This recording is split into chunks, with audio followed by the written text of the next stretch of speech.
Pernah dengar strategi Yu Kan Gu Zong? Ini bukan taktik biasa, ini seni perangai yang gila. Kau bayangkan, kau nampak macam bagi jalan keluar. Tapi sebenarnya kau tengah tarik tali.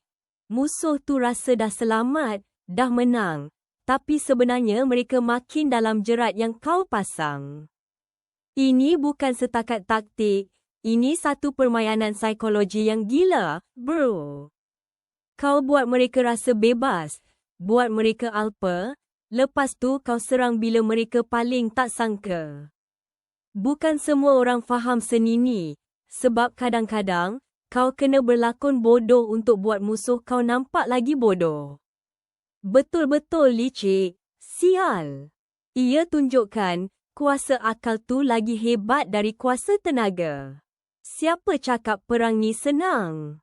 Bodohlah kalau fikir macam tu.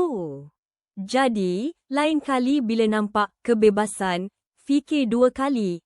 Mungkin itu cuma permulaan jerat.